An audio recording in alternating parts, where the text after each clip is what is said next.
جیسے ہی تیسرا دن آتا ہے تمہاری قبر کی زندگی کا، جب 3 دن گزرتے ہیں تمہاری ناک کے ذریعے سے پیٹ کی چیزیں باہر آنے لگتی ہیں، ناک اور منہ سے نکلنے لگتی ہیں، اور 40 دن تو بہت دور کی بات ہے۔ جسموں کا خیال کرتے ہو، میں تمہیں بتاتا ہوں اس جسم کی حیثیت کیا ہے، یہ جو چمڑی ہے اس کی حیثیت کیا ہے، یہ جو گوشت پوست ہمارے جسموں پر ہے اس کی حیثیت کیا ہے پتہ ہے تمہیں؟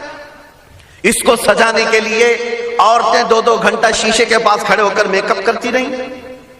ہم عورتوں کی طرف سے یہ میک اپ، لالی پاؤڈر اور کنگھیاں بالوں کو سجاتے رہے، اور تم اپنی باڈی کو بناتے رہے جیم میں جا جا کر کے۔ اب اس جسم کی حیثیت سنو، جس دن روح نکلی تمہارے جسم سے اور جب جنازہ لے جایا گیا، قبر میں تمہارے سب سے عزیز لوگ رکھ کر کے آتے ہیں، تختیاں قبر کی بند کر کے آتے ہیں، اتنی چھوٹی قبر کہ کروٹ لینے کی بھی جگہ نہیں ہوتی، ہاتھ پھیلانے کی بھی جگہ نہیں ہوتی۔ آج اپنے پلنگ پر سو کر کے دیکھو، کسی کا ہاتھ ٹچ ہو رہا ہے تو نیند نہیں آتی، لیکن قبر میں اتنی تاریک جگہ پر، چھوٹی سی جگہ پر، تنگ جگہ پر چھوڑ دیا جاتا ہے کہ مردہ کروٹ بھی نہیں لے پاتا، پھر پلس اس کو اوپر سے نیچے سے پیٹ سے باندھ کر کے رکھ دیا جاتا ہے۔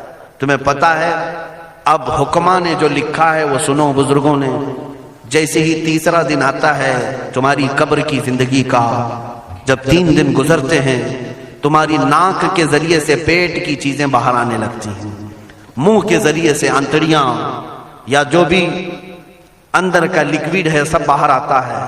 5ویں دن کان کے اندر سے بھیجا نکلنے لگ جاتا ہے، یہ جو بھیجا سر کے اندر ہے وہ ختم ہو کر کے سڑ کر کے پیپ کی شکل میں کانوں سے باہر آنے لگ جاتا ہے، ناک اور منہ سے پیٹ کی چیزیں، کلیجہ خون بن جاتا ہے، دیگر چیزیں سب کان اور ناک اور منہ سے نکلنے لگتی ہیں، اور 40 دن تو بہت دور کی بات ہے، 8ویں دن اس کا پیٹ پھٹ جاتا ہے، پیٹ پھولتے پھولتے پھٹ جاتا ہے، اور جیسی پیٹ پھٹتا ہے قبر میں کیڑے پیدا کیے جاتے ہیں۔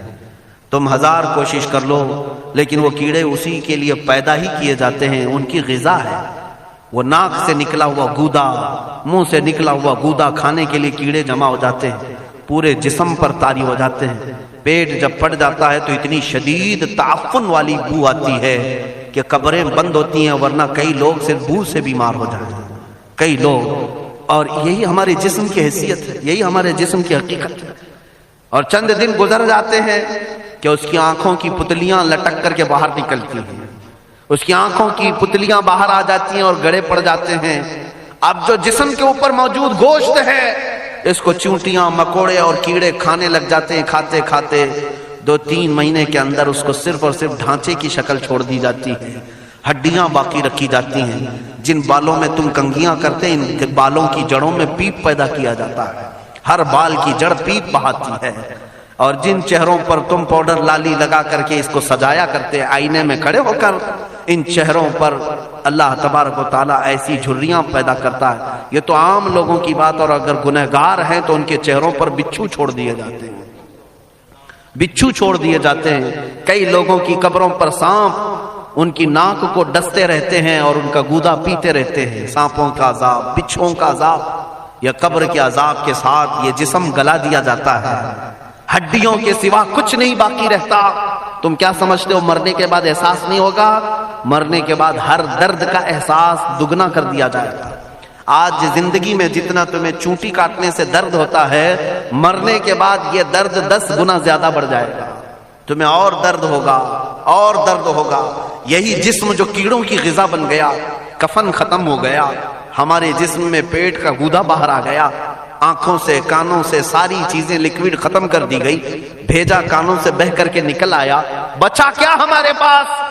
جس جسم کو ہم سجاتے رہے، سنوارتے رہے، اس پر ہزاروں پیسے بہاتے رہے، یہ جسم 40 دن کے اندر کیڑوں کی غذا بن گیا، سب ختم ہو گیا۔ میرے عزیزو، ہر انسان کے جسم کے ساتھ قبر یہی کرتی ہے، قبر دباتی الگ ہے، کیڑوں کا عذاب الگ ہے، بچھوؤں کا عذاب الگ ہے، لیکن یہ سب کے لیے احکام نہیں۔ کچھ وہ بھی جنازے ہیں جب یہاں سے جاتے ہیں تو ہزاروں کی آنکھوں میں آنسو چھوڑ کر جاتے ہیں، ہزاروں کی دلوں کی دھڑکن بن کر کے جاتے ہیں۔ ان کے جنازے جب جاتے ہیں تو اللہ کے ملائکہ بھی، فرشتے بھی ان کے جنازے کو اٹھانے کے لیے زمین پر آتے ہیں۔ یہ کون لوگ ہیں؟ جو اپنے سینوں میں عشق مصطفیٰ کی شمع روشن کیے ہوئے تھے.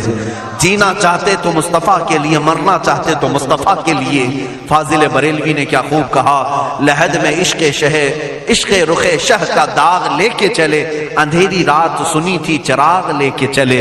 جب قبر میں جاتا ہے ایک عاشق رسول، اسے رکھا جاتا ہے، کفن اس کا بھی ہے، جسم اس کا بھی ہے، لیکن فرشتوں سے بھی کہا جاتا ہے اسے آہستہ سے جگانا، محمد عربی کا غلام ہے، رسول پاک کا وفادار ہے. اور کیڑوں کا اس کے جسم کو کھانا تو دور کی بات، فرمایا گیا قیامت تک اس کے کفن کو بھی میلا ہونے نہیں دیا جاتا. نہ تمہاری آنکھ سے، نہ تمہارے ناک سے، نہ تمہارے چہرے سے کوئی گودا باہر آتا ہے، کچھ نہیں میرے عزیزو. جسم تر و تازہ سلامت رکھا جاتا ہے. 1000 سال کیا 10,000 سال گزر جائیں، حوادث زمانہ بھی آئیں، لیکن اس کی قبر میں اس کا جسم سلامت رکھا جاتا ہے. اب تمہارے ہاتھ میں فیصلہ ہے کون سا جسم بنانا چاہتے ہو، وہ جو کیڑوں کی غذا بن جائے، یا وہ جس پر فرشتے بھی اتر کر سلام بھیجیں. میں نے خود میرے مرشد گرامی کے جنازے میں حاضری تھی. حضور تاج الشریعہ بدر الطریقہ رحمت اللہ تعالی علیہ، جس مرد کلندر نے اپنی پوری زندگی عشق مصطفیٰ میں گزاری. آج تم نعرے لگاتے ہو تاج الشریعہ تاج الشریعہ، ان کے شب و روز دیکھے تھے کبھی؟ ان کی صبح اور شامیں دیکھی تھی کبھی؟ بہت پیر ہوں گے جو باہر پیر ہوں گے، اندر پیر ہوں گے، لیکن تاج الشریعہ کو میں نے اندر بھی دیکھا ہے، باہر بھی دیکھا ہے. آنکھیں بند بھی ہوتی، آنکھوں سے اگر کوئی چیز نظر بھی نہیں آ رہی ہوتی، تب بھی اتنا خیال ہوتا کہ کہیں سطر تو نہ کھل گیا ہو، کہیں پائجامہ اوپر تو نہیں ہو گیا ہو. سونے کے حالت کی بات کر رہا ہوں، کوئی نہ ہو تب بھی یہ خیال باقی رہتا. کون سا ایسا دن گزرتا جب وہ دلائل الخیرات نہیں پڑھ رہے ہوتے، قصیدہ بردہ شریف نہ پڑھ رہے ہوتے.